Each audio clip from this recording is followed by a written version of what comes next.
Hello, today we are doing lesson 1C, dividing expressions with exponents. This is from Unit 1C, Mission 1b. So, applying exponent properties involving quotients. Quotient is a fancy word for division. So, as you can see, we do have some problems that have division in them today. We're going to write out all the steps just like we did yesterday. So, for example, we have 8 to the power of 10. That means we're multiplying 8 10 times. So, 1, 2, 3. 4, 5, 6, 7, 8, 9, 10 eighths in the numerator on the top of our fraction. And in the denominator, we have 8 to the power of 4. 1, 2, 3, 4. So, because this is all multiplication and division, think back to last year. I don't know. When did you learn fractions? 8 goes into 8, or dividing 8 divided by 8 is really just 1. So anytime you have the same number on the top and the bottom, that's really just a 1. So here, 8 divided by 8 is 1. 8 divided by 8 is 1 times 1 times 1. So 1 times 1 times 1 times 1 is really just 1. So you have all of this is really just 1 times 8 times 8 times 8 times 8 times 8 times 8.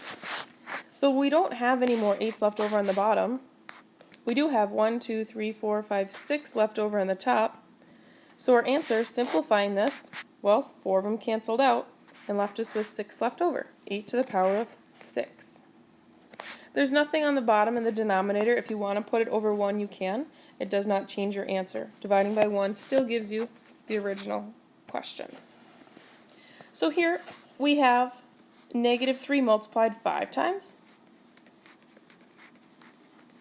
So I'm going to multiply negative 3 5 times. But in the denominator, we have negative 3 only 3 times. 1, 2, whoopsies, I always do weird things like this. 1, 2, 3 times. So, just like we had 8 over 8, negative 3 divided by negative 3, well, 2 negatives make a positive, and 3 divided by 3 is just 1. So we really have 1 over 1 over 1, 1 times 1 times 1. We have how many negative 3's left? We have negative 3 multiplied 2 times, and it's in the numerator, so we're good. If you want to put times 1 on the bottom, you really have 1 times 1 times 1, which is just 1. We will not change your answer, though. The third one, we have 3 sets of 5s here. This first one, we have 5 to the power of 4. 1, 2, 3, 4. The second one we have still in the numerator 5 8 more times. 1, 2, 3, 4, 5, 6, 7, 8.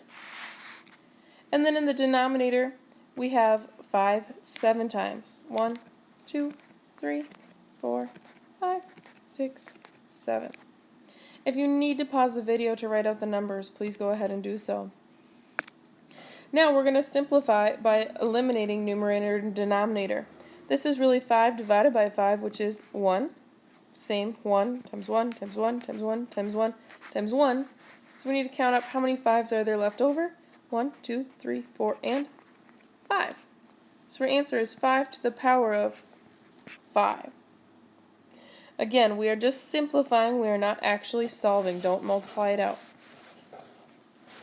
Last one's a little tricky because only part of it is considered a fraction. So just like this last one, we had everything in a fraction, I'm going to make this a fraction as well. If you want to make something a fraction, you can always put a 1 underneath it, or put it over the 1. So x to the power of 6 divided by 1 would still be x to the 6th. We just now have them both as fractions. So in the numerator, 1 times x to the 6th is x to the 6th. X to the 4th times 1 is still x to the 4th. So on the top we have x 6 times. 1, 2, 3, 4, 5, 6. And then in the denominator we have x 4 times. So just like we did the same number on the top and bottom, if we have x over x, x goes into x one time because it should be the same thing. It's representing the same number, whatever that number might be. So we're really canceling out x over x is just 1 times 1 times 1 times 1. we have x to the power of 2 left over. Next, we have the same thing. We're going to write whatever it says 3 times. Whatever's in parentheses, we're writing 3 times. I'm going to say the negative goes with the 5. You need to pick one or the other, but not both, because then 2 negatives will make a positive. We don't want that. There's only one. So I'm going to write this out 3 times. Negative 5 over y. Negative 5 over y. And negative 5 over y. So now we need to, really, all we have is multiplication and division. If we have multiplication and division, we can simplify. This is really one big division and everything's multiplied. So how many times do we multiply 5 in the numerator? We multiplied a negative 5 3 times. And then in the denominator we multiplied y 3 times. Y times y times y. We wrote it out 3 times. You're multiplying the numerator and the denominator. Just like, for example, if I wanted to multiply 1/2 times 1/2, we would multiply straight across the top and straight across the bottom. We'll get to fractions later, but that would be 1 multiplied twice and 2 multiplied twice. So that's really what we're doing, but with letters and numbers. So this next one, we want to write whatever's in parentheses now 2 times. Again, put the negative with one or the other. I'm going to put it with the top and just kind of cross it out. The numerator, so we have negative 7 over x, negative 7 over x. I really have negative 7 multiplied 2 times and x multiplied 2 times. So that is my answer. We have simplified it. Next, again, we're writing a over b. We're writing it 2 times. A over b, a over b. I wrote it 2 times because the exponent was a 2. So a times a, that would give us a to the power of 2. B times b, that's b to the power of 2. We have 2 b's and 2 a's. That is simplified. The next one, similar to one we did on the first page, if this part's a fraction and this is not, well, let's just make them both fractions. The 7 over 2, or 7 to the power of 2, if I put it over 1, now they're both fractions. 7 over 2, 7 to the power of 2 times 1 is still 7 to the power of 2. 7 to the power of 3 times 1 is still 7 to the power of 3. So we have 2 7s on the top and 3 7s on the bottom in the denominator. This is where you need to be careful. Okay? We have elimination here. 7 over 7 is 1. 7 over 7 is 1.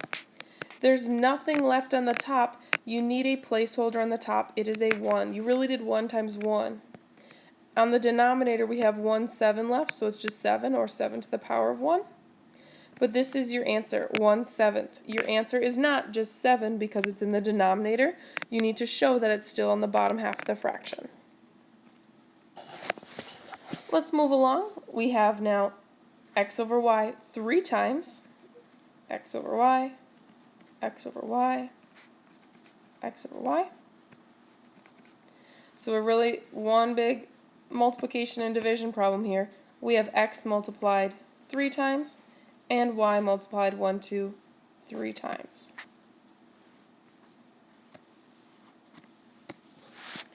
Second one, we have 7 to the power of 4. I'm just looking at this part. 1, 2, 3, 4. And 7 to the power of 3. 1, 2, 3.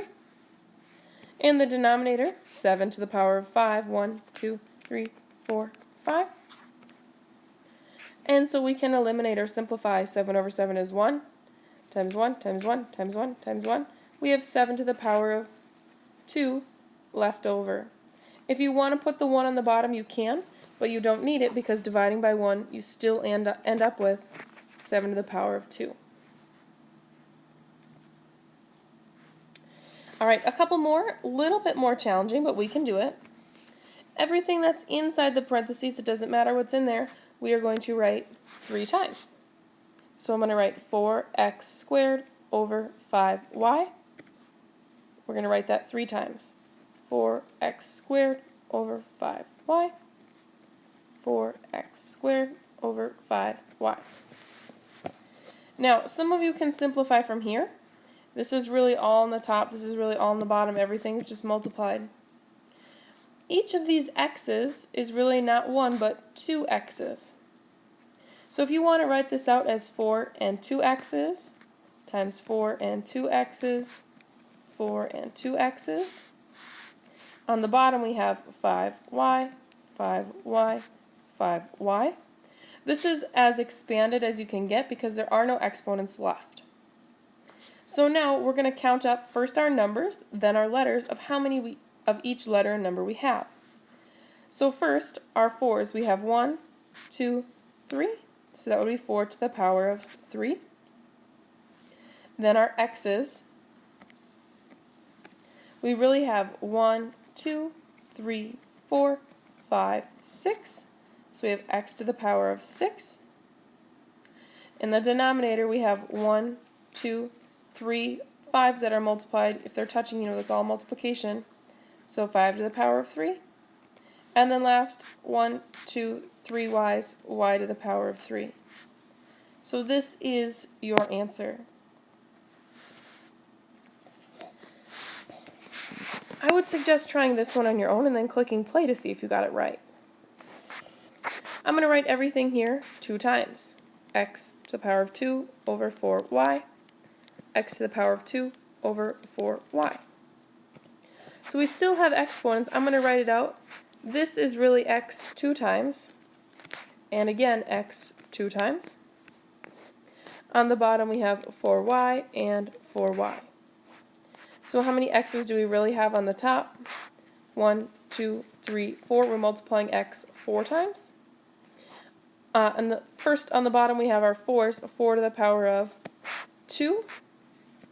And then y to the power of 2. If you want to put the dot in there to know it's multiplied, you can, but that should be your answer. Last page. I wrote these out because they weren't working very well. So hopefully you can see what's going on here. Ignore the little boxes behind them. We have on this first one, in the numerator we have -8 multiplied 7 times. They want us to find the missing exponent. How many -8's do we need in the bottom here to end up with a total of 3 on the top, really? So I'm going to write out what I have so far. I have -8 7 times on the top. 1, 2, 3, 4, 5, 6, 7.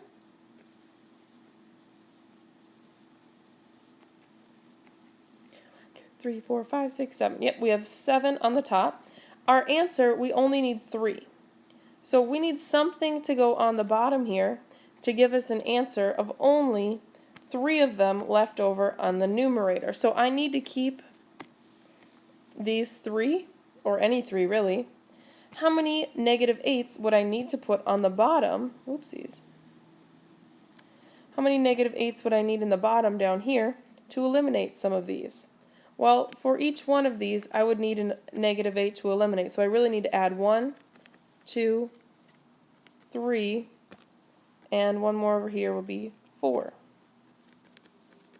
So I would need 4 -8's on the bottom to have them eliminate to leave us with 3 left over.